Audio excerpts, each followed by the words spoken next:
Taro card কিভাবে কাজ করে? ট্যারো কার্ড কাজ করে বেসিক্যালি যে ট্যারো রিডার থাকে তার যে সাইকিক এবিলিটি থাকে, ঠিক আছে, সেটার উপরে কাজ করে। সবাই কি সবভাবে বলতে পারে না, কারণ যার সাইকিক এবিলিটি যত বেশি, যে যত বেশি ইনটিউটিভ, সে তত ভালোভাবে ট্যারো কার্ড রিডিং করতে পারে। আচ্ছা, কোনো রকম ওষুধ ছাড়া কি মনকে শান্ত করা সম্ভব? মনকে শান্ত করার একটাই ওষুধ, সেটা হচ্ছে মেডিটেশন। এবং অনেকে বলে, আমার যারা ক্লায়েন্ট আছে, যে ম্যাডাম মেডিটেশনে বসছি, ঠিক আছে, মন শান্ত হচ্ছে না। এবার ধরো তাদের, মানে আমি একটা অ্যাভারেজ এজ বলছি, 35, 45, 50, 55, হোয়াট এভার। এবারে তোমার বাড়িতে একটা বাচ্চা আছে, তাকে তুমি জীবনে কথা শোনানো শেখাওনি, সে একদম বাঁদর, ঠিক আছে। 30 বছর বয়সে হঠাৎ করে তুমি বসলে, তুমি এক্সারসাইজ শুরু করলে, সেটা কি একদিনে হয়? It will take time. Meditation একটা প্রসেস, তো এটার জন্য টেক টাইম। এবং মন শান্ত হতেও সময় লাগে। মানে বডির জন্য আমরা দিনে 3 বার কম করে খাই, মাইন্ডের জন্য সেই যে জন্মানোর পর থেকে মানুষের মাইন্ড অ্যাক্টিভ হয়, সেটা কিন্তু কনস্ট্যান্ট চলছে। তার জন্য কিন্তু আমরা কিচ্ছু করছি না। সেই জন্য আমার মনে হয় মন শান্ত, যেটা তুমি বললে, আমি তোমাদের মাধ্যমে বলতে চাই, মেডিটেশন ইজ দ্য বেস্ট। একটা খুব ট্রেন্ডিং টপিক ঘুরছে ইন্টারনেটে, সেটা হচ্ছে মানি ম্যাগনেট। এই ক্রিস্টাল বা এই মানি ম্যাগনেট বা এইগুলো কিভাবে কাজ করে, যদি আমাদের দর্শকদের একটু বল। ক্রিস্টালটা, এই যে তুমি বললে ট্রেন্ডিং টপিক, এবার এটা আমাকে লোকেও জিজ্ঞাসা করে, যারাই আসে ক্লায়েন্ট, বা এ ধরো আমি তোমার এখানে, আমি তো অনেক দূর থেকে এসছি, তো আমি যখন আসছি ফ্লাইটে করে, তো যে গার্ড, মানে সে বলছে, ম্যাম আপনি এগুলো এতগুলো পড়েছেন, আপ ইতনা সারা পেহনে হ্যাঁ। তো এটা সবার মনে হয় যে এটা এখন পড়ছে, কিন্তু এই ক্রিস্টালটা স্টার্ট হয়েছে কিন্তু ইজিপ্ট থেকে। এই যা যা আছে, মানে ক্লিয়ার কোয়ার্টজ, ল্যাপিস লেজুলি, এগুলো কিন্তু সব ওই ইজিপ্টের যে মামি, তার মধ্যে এই ক্রিস্টালগুলো ছিল। তারা কিন্তু হীরের ব্যবহার জানতো না, তখন কিন্তু এই ক্রিস্টালগুলো পড়া হতো। এবারে ক্রিস্টালের কি হয়, হিলিং যে এনার্জি, সেটা সব থেকে বেশি হয়। মানে তুমি এই যে বললে মানি, সাকসেস, পয়সা সবাই চায়, পয়সা আর ভালোবাসা, এটা যত আসবে তত চাই, আরও ভালোবাসুক, আরও পয়সা আসুক। তো মানি ম্যাগনেট পড়ে 10 লাখ তুমি পেয়ে গেলে, মানে এরকম তোমার বিজনেস গ্রোথ হলো, আর একজনের কিন্তু 10,000 হবে। আবারও আমি বলছি, সেটা কেন হচ্ছে? কারণ your energy, your frequency, your vibration.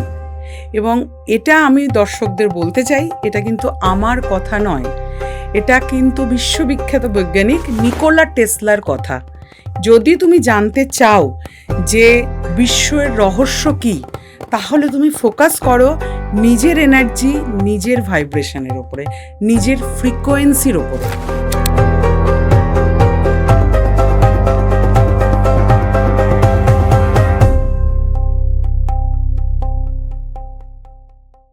গোসাই ঠাকুরের আড্ডায় আপনাদের আরো একবার স্বাগত। আপনারা জানেন, গোসাই ঠাকুর প্রত্যেক সপ্তাহে নতুন নতুন অতিথির সাথে নতুন নতুন বিষয় নিয়ে আসে আপনাদের সামনে। আজকে আমরা যাকে পেয়েছি গোসাই ঠাকুরের আড্ডায় প্রথমবার, তিনি হলেন tarot card reader, spiritual healer এবং holistic coach Gargi. Please welcome to Gosai ঠাকুরের আড্ডা। অসংখ্য ধন্যবাদ তোমাকে, কারণ এরকম একটা সুযোগ পাওয়া আমার কাছেও সত্যি ভাগ্যের ব্যাপার। এবং এখানে এসে, অ্যান্ড বিশেষ করে আমি এত দূর থেকে এসে, আমি খুব খুশি। Thank you so much. আজকের যে বিষয়টা নিয়ে আমরা কথা বলবো, সেটা হচ্ছে হলিস্টিক পুরো ব্যাপারটা নিয়ে আমরা আজকে আলোচনাটা করব। কিন্তু সবার প্রথমে যেটা জানতে চাইবো, সেটা হচ্ছে যে ট্যারো কার্ড কিভাবে কাজ করে। ট্যারো কার্ড কাজ করে বেসিক্যালি যে ট্যারো রিডার থাকে, তার যে সাইকিক এবিলিটি থাকে, ঠিক আছে, সেটার উপরে কাজ করে। এবারে অনেক ক্ষেত্রে এরকম জিজ্ঞাসা হতেই পারে যে মানে সবাই কি সবভাবে বলতে পারে না, কারণ যার সাইকিক এবিলিটি যত বেশি, যে যত বেশি ইনটিউটিভ, সে তত ভালোভাবে ট্যারো কার্ড রিডিং করতে পারে। আচ্ছা আচ্ছা, এই ট্যারো কার্ড কোনো কি সার্টিফিকেট পাওয়া যায়? মানে ট্যারো কার্ডে কোনো সার্টিফাইড হয় কি? দেখো, এইটা কোনো মানে টেকনিক্যাল কোনো কোর্স নয়, এমন নয় তুমি ইঞ্জিনিয়ারিং শিখলে তুমি ইঞ্জিনিয়ারিং করতে পারছো, ডাক্তারি শিখলে, অপারেশন করা শিখলে তো তুমি এমএস হয়ে গেলে, এরকম কোনো ব্যাপার না। এই ক্ষেত্রে কোনো মানুষ যদি ইনটিউটিভ না হয় বা তার মধ্যে মানসিকভাবে যদি স্থিরতা না থাকে, মেডিটেশন প্র্যাকটিস না করে, তো সেই ক্ষেত্রে ট্যারো কার্ড সে যতই শিখুক, কার্ডের মানে দিয়ে হয় না, ইন্টেনশন, তার যে কোশ্চেন আসবে তার ইন্টেনশনের মানে দিয়ে জিনিসগুলো হয়।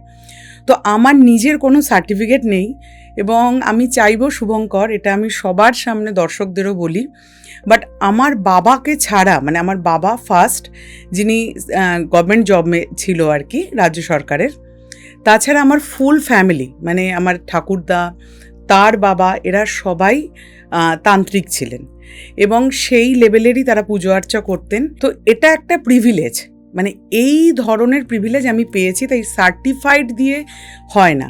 তুমি মানুষ যদি ইনটিউটিভ না হও, তোমার যদি সাইকিক এবিলিটি না থাকে, তো you are not a good tarot card reader.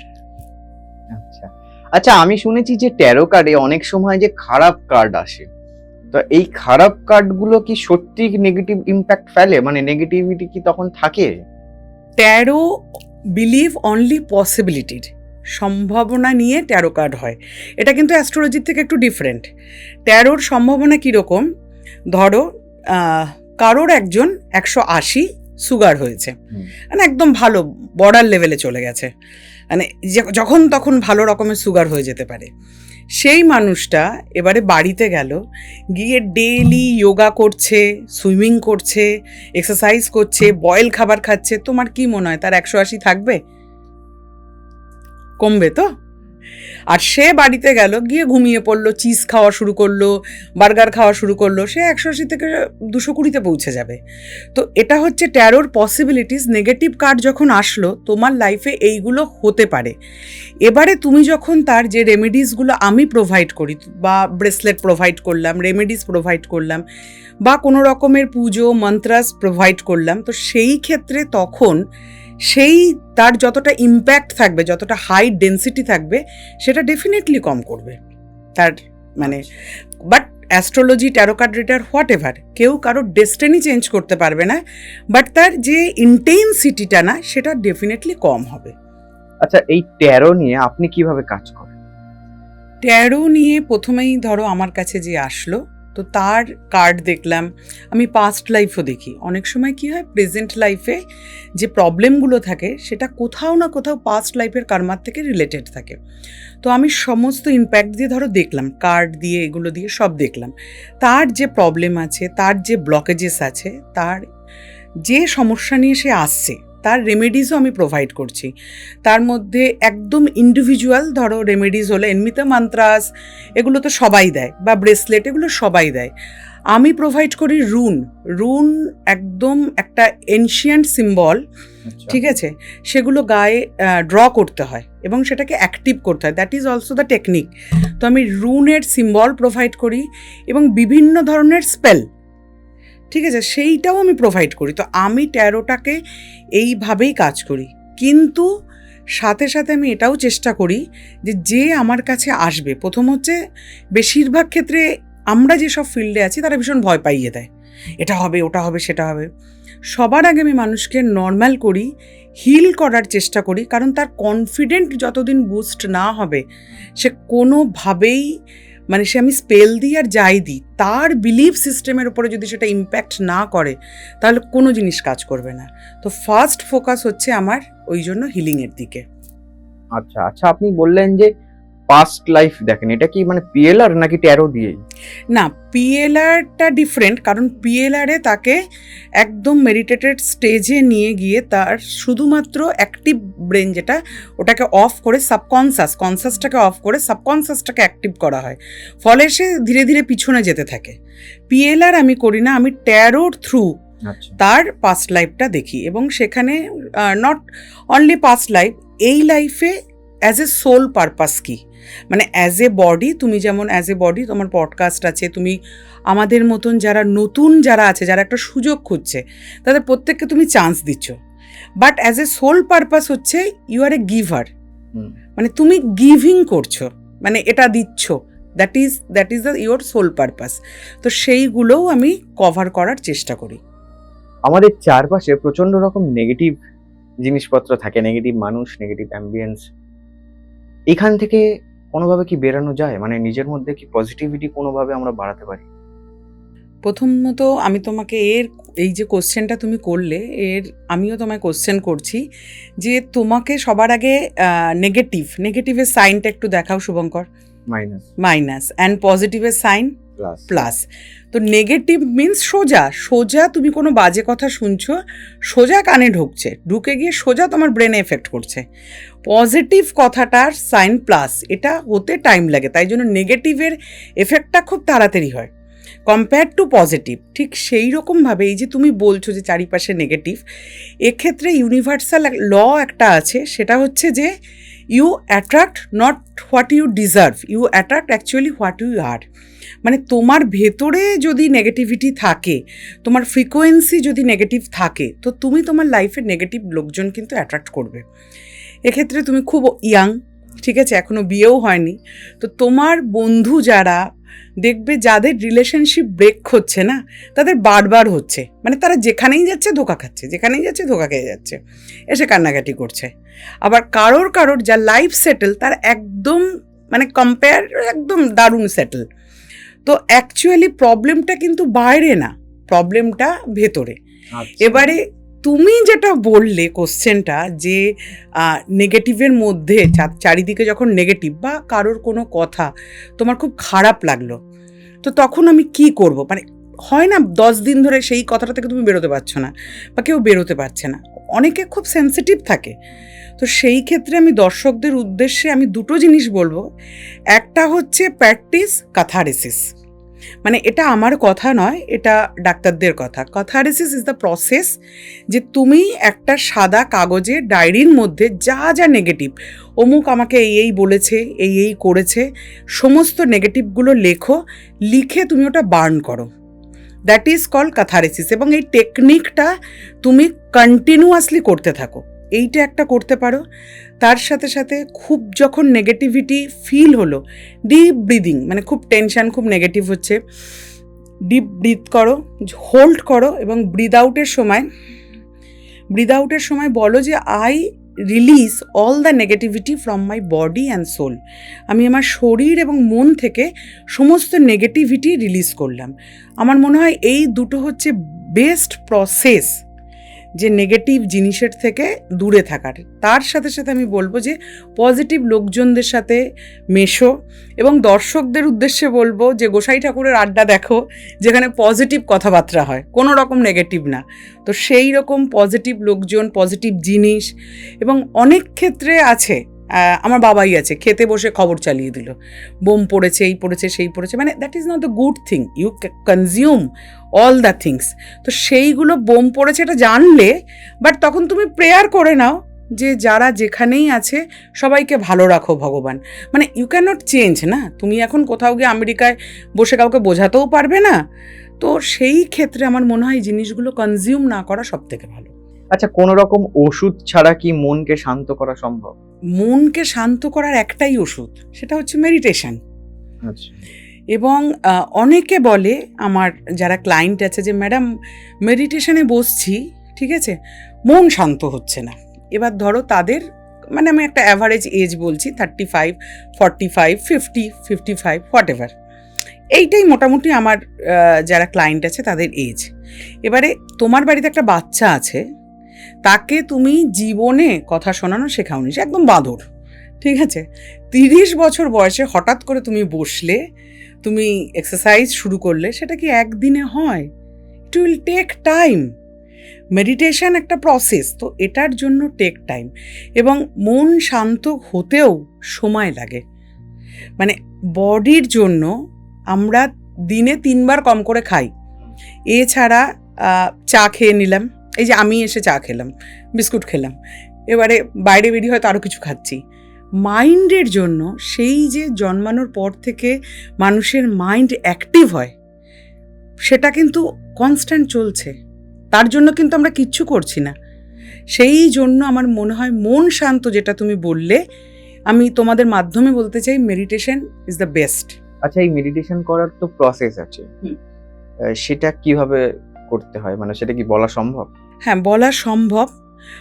একদম যারা বিগিনার, দেখো এর তো প্রচুর স্তর থাকে, যেমন আমাদের ঋষি আছেন, তারা তো হাই লেভেলে মেডিটেশন করতেন, এবং that is call astro travel.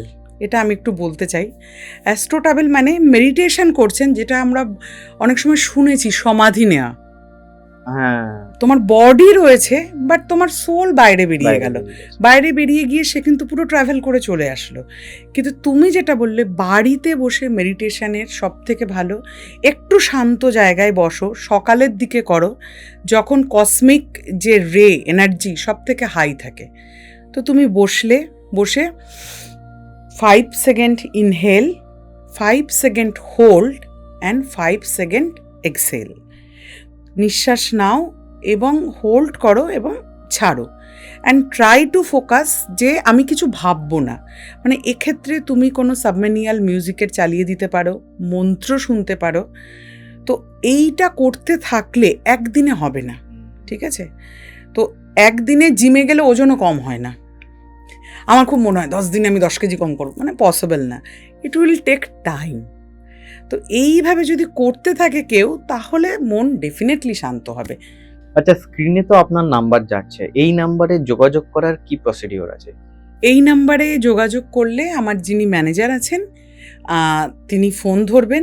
এবারে সেক্ষেত্রে আমি অল ওভার সব কিছুর ওপরে কাজ করি, মানে ট্যারো, এবং যে আসছে তার ক্ষেত্রে ধরো আমি নিউমারোলজি বা অ্যাস্ট্রোলজি, সমস্ত দিক দিয়ে, মানে আমি চাই আমার কাছে যে আসুক না, সে তার লাইফে এখানে যদি থাকে সে তাহলে এখানে পৌঁছাক, মানে at least I want to do better something for him or her, তার লাইফে আমি কিছু গুড ইম্প্যাক্ট। তো যোগাযোগ করার একটাই, আমার ম্যানেজারের সাথে কথা বলে সে কী ধরনের জিনিস চাইছে, কী ধরনের সাহায্য চাইছে, সেটার জন্য সে ডাইরেক্ট কথা বলে নিজের সেশন বুক করুক। আচ্ছা, এবার একটা প্রশ্ন আপনাকে দেখে আমার খুব জিজ্ঞাসা করতে ইচ্ছা করছে, সেটা হচ্ছে যে আপনি অনেক রকম ক্রিস্টাল পড়েছেন হাতে, হ্যাঁ, এইগুলো কেন পড়া হয়? বা একটা খুব ট্রেন্ডিং টপিক ঘুরছে ইন্টারনেটে, সেটা হচ্ছে মানি ম্যাগনেট। হ্যাঁ, এই ক্রিস্টাল বা এই মানি ম্যাগনেট বা এইগুলো কিভাবে কাজ করে, যদি আমাদের দর্শকদের একটু বলেন। ক্রিস্টালটা, এই যে তুমি বললে ট্রেন্ডিং টপিক, এবারে এটা আমাকে লোকেও জিজ্ঞাসা করে, যারাই আসে ক্লায়েন্ট, বা এ ধরো আমি তোমার এখানে, আমি তো অনেক দূর থেকে এসছি, তো আমি যখন আসছি ফ্লাইটে করে, তো যে গার্ড, মানে সে বলছে ম্যাম আপনি এগুলো এতগুলো পড়েছেন, আপ ইতনা সারা পেহনে হ্যাঁ। তো এটা সবার মনে হয় যে এটা এখন পড়ছে, কিন্তু এই ক্রিস্টালটা স্টার্ট হয়েছে কিন্তু ইজিপ্ট থেকে। আচ্ছা, এই যা যা আছে, মানে ক্লিয়ার কোয়ার্টজ, ল্যাপিস লেজুলি, এগুলো কিন্তু সব ওই ইজিপ্টের যে মামি, তার মধ্যে এই ক্রিস্টালগুলো ছিল। তারা কিন্তু হীরের ব্যবহার জানতো না, তখন কিন্তু এই ক্রিস্টালগুলো পড়া হতো। এবারে ক্রিস্টালের কি হয়, হিলিং যে এনার্জি, সেটা সব থেকে বেশি হয়। মানে তুমি এই যে বললে মানি, সাকসেস, পয়সা সবাই চায়, পয়সা আর ভালোবাসা, এটা যত আসবে তত চাই, আরও ভালোবাসুক, আরও পয়সা আসুক। তো মানি ম্যাগনেট পড়ে আমি বলছি, তোমার হয়তো 10 লাখ তুমি পেয়ে গেলে, মানে এরকম তোমার বিজনেস গ্রোথ হলো, আর একজনের কিন্তু 10,000 হবে। আবারও আমি বলছি, সেটা কেন হচ্ছে? কারণ your energy, your frequency, your vibration. এবং এটা আমি দর্শকদের বলতে চাই, এটা কিন্তু আমার কথা নয়, এটা কিন্তু বিশ্ববিখ্যাত বৈজ্ঞানিক নিকোলা টেসলার কথা। If you want to understand the universal law, exactly এই লাইন নয়, মানে যদি তুমি জানতে চাও যে বিশ্বের রহস্য কী, তাহলে তুমি ফোকাস করো নিজের এনার্জি, নিজের ভাইব্রেশনের ওপরে, নিজের ফ্রিকোয়েন্সির ওপরে। এটা একদমই আমার কথা নয়, এটা কিন্তু নিকোলা টেসলার কথা। তো এটা যদি তোমার ফ্রিকোয়েন্সি ভালো হয়, তোমার ইন্টেনশন যদি গুড হয়, যে না আমি ভালো কাজ করে ভালো পয়সা চাইছি, তোমার ইন্টেনশন যদি গুড হয়, মানে সৎকর্ম হয়। হ্যাঁ, সৎকর্ম। এবং অনেকের ক্ষেত্রে না মানিটারি ব্লকেজটা কীরকম থাকে জানো তো শুভঙ্কর, সেটা কিন্তু ছোটোবেলার থেকে থাকে। মানে আমার বাবা যেহেতু গভর্নমেন্ট সার্ভিসে ছিলেন এবং সেল ট্যাক্সে ছিল, তো বাবার মনে হতো সব বিজনেসম্যান খারাপ, সবাই চুরি করে। এই যে ব্লকেজেস, বেশি টাকা আসলে মানুষ খারাপ হয়, মানে তোমার ধারণা কিন্তু বেশি টাকার সম্বন্ধে নেগেটিভ। তো সেই নেগেটিভ ধারণা নিয়ে তুমি কি করে বেশি টাকার মালিক হবে বলো? মানে চেঞ্জেসটা একদম রুট থেকে। অ্যালেন মার্কস 3 বার ব্যাংক্রাফট হয়েছে, আমরা নেটে সবাই জানি। কিন্তু ব্যাংক্রাফট হওয়া আর ব্যাংক্রাফট ফিল করা দুটো কিন্তু আলাদা। তোমার ফিলিংসটা হচ্ছে ম্যাটার। মানে আমি দেখেছি লোকে কিপ্টের মতন, মানে 10 টাকা খরচা করতে গেলেও ভীষণ কষ্ট। ঠিক আছে, এই যে আমি আসার সাথে সাথে তোমার এখান থেকে তোমার ক্রু সবাই খুব সুন্দর ওয়েলকাম করলো, ঠিক আছে, সব কিছু দিল, আমার মনটা ভালো হয়ে গেল, আমি এত দূর থেকে আসলাম, কুল লাগলো, ভালো লাগলো। আমি কিন্তু তোমার জন্য একটা ব্লেসিংস ক্রিয়েট করলাম। এই যদি কিপ্টের মতন জল দিতে গিয়েও, আরে বুঝতে পারছো তো? তো এইগুলো সব কিন্তু ইয়োর ইমোশন এই জায়গার থেকেই কাজ করে। তাই মানি ম্যাগনেট পড়ে কেউ 10 লাখ পায়, কেউ 10,000 পায়। বাট হ্যাঁ, যেহেতু আমি এই এতগুলো কথা আমার ক্লায়েন্টকেও বোঝাই, আমার ক্লায়েন্টের রিভিউ খুব ভালো, আমার ইউটিউব চ্যানেলেও আমার রিভিউ সব দেয়া আছে, তো সেগুলো লোকে দেখতে পারে। তো এইখানে গিয়ে এসে চেঞ্জেসগুলো হয়। মানির সম্বন্ধে তুমি কি ভাবছো, that is the main thing. আচ্ছা শুভঙ্কর, আমি তোমাকে এখানে কিছু জিনিস, তাহলে এই যে গিভিং নেচারটা বললাম, ধরো তোমাকেও আমি এক্সাম্পল দিয়েছি যে তুমি হচ্ছে অ্যাজ এ গিভার, আমাদের সুযোগ দিচ্ছ, হলো। এখান থেকে আমি বলতে চাই, তুমি বলো যে দুধ দেয় তাকে কি বলে? গোয়ালা। যে সবজি দিচ্ছে তাকে কি বলে? সবজি। যে চিকিৎসা প্রোভাইড করছে তাকে? ডাক্তার। পুরো প্রফেশন কিসের নামে জানে? তুমি কি দিচ্ছ। তো তুমি যেটা দিচ্ছ না, তুমি সেটাই পাবে। দ্যাট ইজ দ্য ইউনিভার্সাল ল। তাই যারা বলে আমার কাছে আসে ভাগ্য বদলে দেবো, আমি বিশ্বাস করি না। আমি বলি যে আমি তোমাকে চেঞ্জ করব এবং তুমি তোমার নিজের ভাগ্য বদলাবে। That is the differences from others and me. তো পুরো প্রফেশন এটাই দিয়েই জানে। তাই মানিটারির জন্য আমি বলবো ব্রেসলেট, এবং ব্রেসলেট কোনো ভালো হিলারের থেকে কেনা উচিত, অনলাইন নয়। কারণ তুমি একটা গাড়িও যখন করছো তখন রেজিস্ট্রেশন করিয়ে নিচ্ছ। আমি আমার যত ক্লায়েন্টকে ব্রেসলেট প্রোভাইড করি, আমি নিজে অ্যাক্টিভ করি, তাদের নাম গোত্র যা যা আছে, এবং পুজো করি, এবং তারপরে ওটা কিন্তু আমি অ্যাক্টিভ হওয়ার পর তাদের কাছে দিই। মানে আমার কোনো ওয়েবসাইট নেই যে গিয়ে তুমি খাটাখাট কিনে নিলে আর পরে ফেললে। No readymade. অ্যাক্টিভ না করলে জিনিসটা তো কাজ করবে না। না, রেজিস্ট্রেশন হওয়া দরকার। এটা তোমার জায়গা, অফিস, এটা কিন্তু রেজিস্টার্ড, ঠিক আছে? মিউনিসিপ্যালিটির কাছে কিন্তু রেজিস্ট্রেশন আছে। একদম একদম। তো রেজিস্ট্রেশন ছাড়া তুমি বলো কি করে কাজ করবে? ঠিক। আচ্ছা, অ্যাস্ট্রোলজির সাথে কি কোনো সম্পর্ক আছে এই বিষয়গুলোর? অ্যাস্ট্রোলজির সাথে কীরকম সম্পর্ক বলছি, অ্যাস্ট্রোলজি বেশি প্রেডিকশান হচ্ছে তোমার পাস্ট লাইফ কর্মা, ঠিক আছে? এবারে অনেকে বলে যে পাস্ট লাইফ যে হয়, প্রথম কথা সেটা আমি কেন বিশ্বাস করব?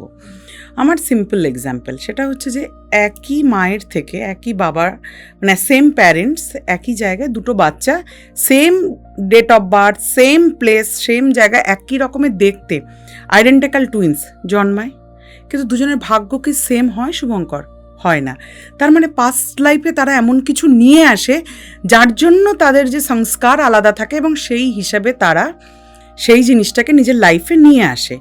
অ্যাস্ট্রোলজি বেশিরভাগ ক্ষেত্রে প্রেডিক্ট করে তোমার পাস্টে, মানে এই তোমার প্ল্যানেট আছে, এই জিনিস তোমার হতে পারে। কিন্তু ট্যারোট হচ্ছে পসিবিলিটিস, যে এই হতে পারে, কিন্তু তুমি যদি মানে ওই জায়গাটা থেকে ওটা না চাও, টাইম রিভার্স হয়ে যাবে, তাহলে তোমার লাইফে সেটা হবে না, বা হলেও তার ইন্টেন্সিটি কম থাকবে। মানে দুটো ডিফারেন্ট, আর টেকনিক্যালি ডিফারেন্ট। ট্যারোট হচ্ছে ইনটিউশন, এটার উপরে কাজ করে। অ্যাস্ট্রোলজি হচ্ছে প্ল্যানেটের উপরে কাজ করে। আচ্ছা, একটা বাইরের, ট্যারোটটা বেসিক্যালি বাইরের, অ্যাস্ট্রোলজি তো আমাদের সনাতন ধর্ম বলো বা যাই বলো তাতে আছে।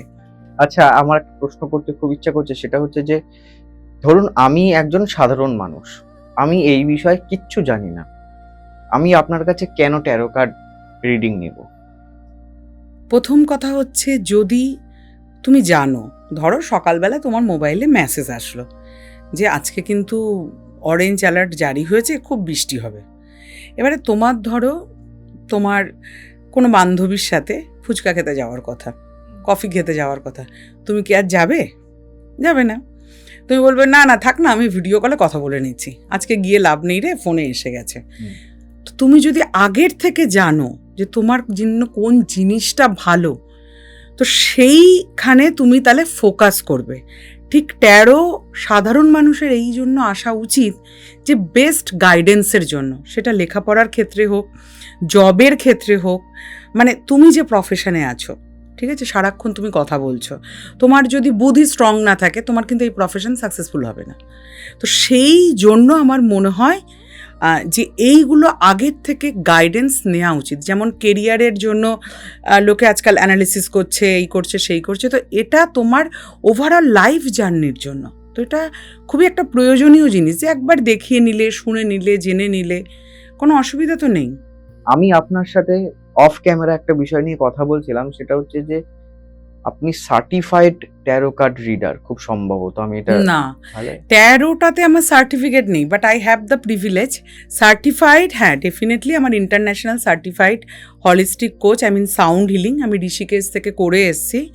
এবং ইন্ডিয়ানদের সাথে সাথে আমার ফরেন ক্লায়েন্টও আছে, তাদেরও আমি হিল করেছি। যে হ্যাঁ, এটা একটা সার্টিফাইড আমাকে বলতে পারো সাউন্ড হিলিংয়ের। আচ্ছা, সাউন্ড হিলিং কিভাবে কাজ করে? সাউন্ড হিলিং কিভাবে কাজ করে, যেহেতু অনেক দর্শক আছে তোমার এখানে, এবং ডেফিনেটলি সবাই সব ব্যাপারে জানে না, আমি সিম্পল এক্সাম্পল দেবো সব দর্শকদের উদ্দেশ্যে।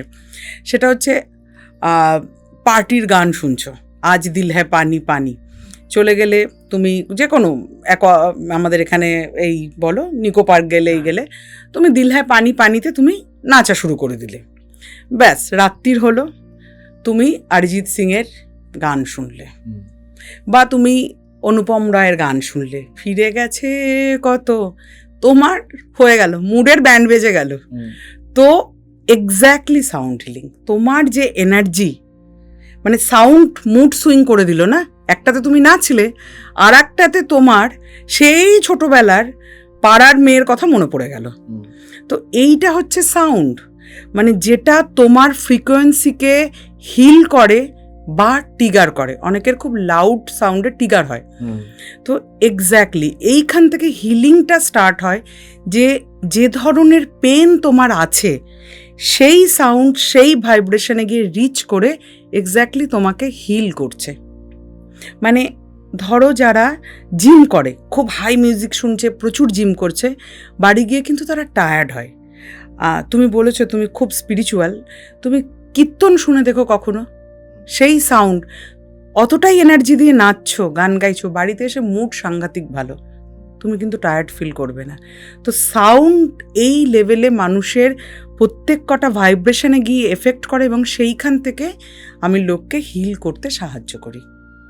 আচ্ছা, এই সাউন্ড হিলিং কি নিজে বাড়িতে থেকে করা যায়? নিজের হিলিং তো নিজে করা যায় না, এটা তো একদম মানে মানে কি বলবো, একটা বাজে কথা হয়ে যাবে।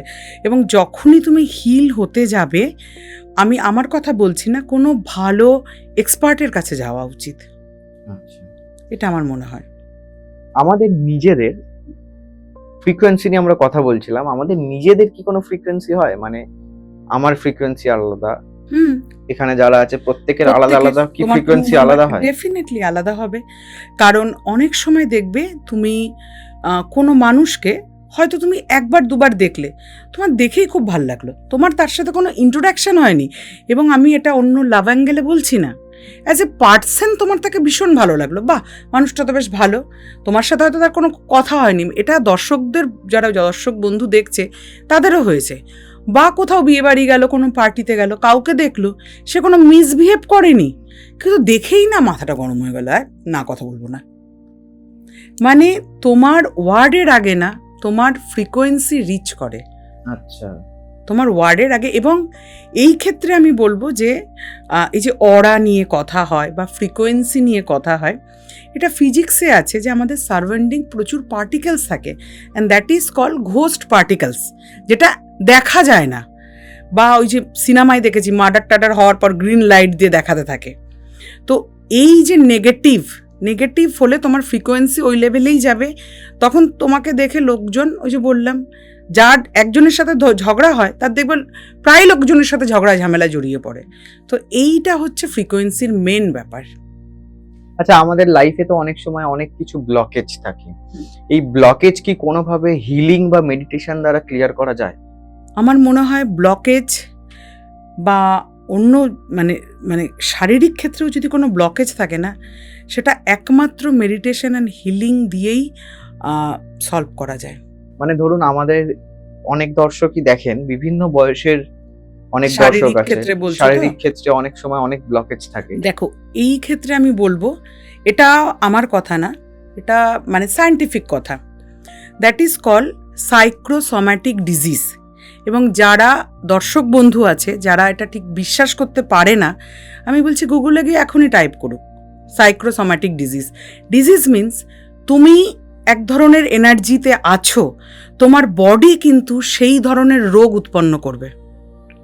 ঠিক আছে, এবারে তুমি মেডিসিন খাচ্ছ, তোমার বডি ঠিক হচ্ছে, কিন্তু তোমার ওই জিনিসটা ট্রিগার, যেটা বলে টাচউড কারোর জানি কখনো না হয়, ক্যান্সার টাইপের যাদের অসুখ হয়ে যায়, ডাক্তার বলে আপনি কিন্তু প্রিকশনে থাকবেন, না হলে কিন্তু আবার হতে পারে।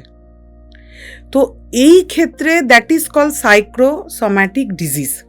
মানে আমাদের ব্রেন সেইভাবে রিয়্যাক্ট করে সেই জিনিসটা বডিতে তৈরি করে। এবং একজন এটা মানে যারা, আমি চাই যে দর্শকদের সবার ইন্টারেস্ট তৈরি হোক, এর উপরে বুক আছে যে পজিটিভ ভেবেই যেটা তুমি বললে সেটা কিন্তু ঠিক করা যায়। That is call in doctory term placebo. এবং জো ডিসপেন্সা আছেন, মানে তিনি ওভারঅল ওয়ার্ল্ডে তুমি জানো তিনি বিখ্যাত। তো তার বুক হচ্ছে আই অ্যাম দ্য প্লেসিভো। তো আই অ্যাম দ্য প্লেসিভোতে এটা দেখিয়েছে যে কিভাবে হাজার হাজার মানুষ নিজেকে হিলিং করে, নিজের ইমোশনকে ঠিক করে, নিজের রোগ অবধি ঠিক করে ফেলেছে। আচ্ছা, একটা কথা আমি ভাবছিলাম এই কথাগুলো শুনতে শুনতে, সেটা হচ্ছে যে এখনকার দিনে যারা জেনজি বা তার একটু আগে, মানে আমাদের মতন, আমাদের তো খুব একটা সকালে ওঠার অভ্যাস নেই। আমরা ম্যাক্সিমামটাই রাত জাগা পাখি। সারাদিন অফিসের পরে কাজ থেকে ফিরে রিল ঘাঁটাটা কমিয়ে যদি রাত্রিবেলা কোনোভাবে মেডিটেশন করা যায়, সেটা কি এফেক্ট করে, নাকি মেডিটেশন শুধুমাত্র সকালেই করে? না, রাত্রেবেলায় ডেফিনেটলি, খুব সুন্দর কোশ্চেন করেছো, রাত্রেবেলায় ডেফিনেটলি মেডিটেশন করা যায়। এবং পুজো পদ্ধতিও যদি বলো তুমি, বিশেষ করে মহাদেবের পুজো, সেটাও কিন্তু এইভাবে মানে মেডিটেট স্টেজে গিয়েও তুমি করতে পারো। রাত্রেবেলা তো সেম। আমি তোমাকে বলবো, পুরো দিন যারা তোমার মতন বা তোমার থেকে আরও ইয়াংস্টার, জেনজি, জেন আলফা, আরও যারা সব এসছে আর কি এখন, সবার জন্য অনেক আশীর্বাদ। তো সবাই গিয়ে রাত্রেবেলায় না, আজকে সারা দিনে তোমার জীবনে ভালো কী হলো, that is call the gratitude. এই জার্নাল লেখো, তোমার লাইফে ভালো কী হলো। যেই ভালোগুলো লিখতে থাকবে না, তোমার খুব পজিটিভ লাগবে। আর আগেই আমি বললাম, নেগেটিভ হলে ক্যাথারসিস করো। তারপরে তুমি যখন শুচ্ছ, এবং এই যে আমাদের mind, conscious mind and subconscious mind, এই যে stage, alpha stage, beta stage, যখন তুমি শুচ্ছ, ঘুম আসছে, একটু ড্রাউজি লাগছে, ওই সময় না তুমি এই যে মেডিটেশন স্টেজ কিন্তু ওটা চলে এসছে তোমার, তখন তুমি ডিপ ব্রিদিং এক্সারসাইজ করো। কিছু যদি না পারো, তখন তুমি বলো যে আমি ভালো আছি, সুস্থ আছি, আমি আমার লাইফের সব ভালো জিনিসকে অ্যাট্রাক্ট করছি। এটা করলেও প্রচুর জিনিস থেকে তুমি রিলিফ পাবে, মানে সবাই পাবে। আমরা যখন এই ম্যানিফেস্টেশন বা এই নিয়ে কথা বলছি, আর একটা জিনিস আমার মাথায় ঘুরছে, সেটা হচ্ছে ল অফ অ্যাট্রাকশন। এটা কিভাবে কাজ করে? ল অফ অ্যাট্রাকশন কিন্তু সবার জন্য কাজ করে। ল অফ অ্যাট্রাকশানের যে মানে প্রত্যেকের তো বিভিন্ন ধরনের স্তর থাকে। তো ল অফ অ্যাট্রাকশানের মানে হচ্ছে যে সংকল্প থেকে সৃষ্টি। মানে বেশিরভাগ ক্ষেত্রে সৃষ্টি দেখে আমি সংকল্প নিই। ঠিক আছে, গার্লফ্রেন্ডের সাথে খুব ঝগড়া হচ্ছে, এর সাথে আর থাকা যাবে না, বউয়ের সাথে ঝগড়া হচ্ছে, থাকা যাবে না, মানে সৃষ্টি দেখছি দিয়ে সংকল্প নিচ্ছি। আচ্ছা, ঠিক আছে। বা পরীক্ষায় কম নাম্বার আসছে, আমার বাচ্চার ভালো পড়াশোনায় হবে না, মানে সৃষ্টি দেখছি, দেখে আমি ডিসিশন নিচ্ছি।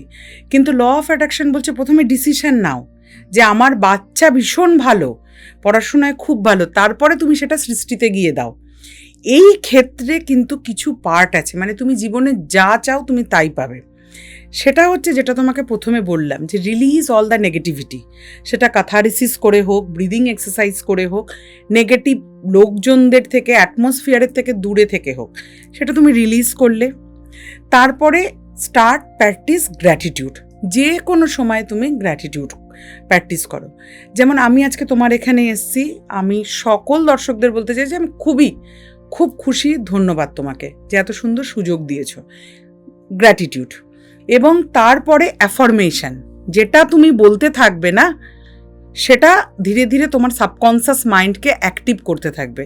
Start practice the affirmation. এবং মেডিটেশনে গিয়ে সেই জিনিসটা যেটা তুমি চাও, ঠিক আছে, এবার তুমি ধরো চাও যে তুমি পুরো ওয়েস্ট বেঙ্গলের মধ্যে সব থেকে বড় তোমার পডকাস্ট হোক, তো close your eyes and visualise যে তোমার পডকাস্ট সব থেকে বড় হচ্ছে। এবং আমাদের এখনকার যিনি মুখ্যমন্ত্রী, আদরণীয় মুখ্যমন্ত্রী, যে হ্যাঁ তিনিও এসছেন, মুখ্যমন্ত্রী এসে তুমি তারও মানে ইন্টারভিউ নিচ্ছ। ভিজুয়ালাইজ। তো first is release the negativity, affirmation and meditation and the visualise and gratitude.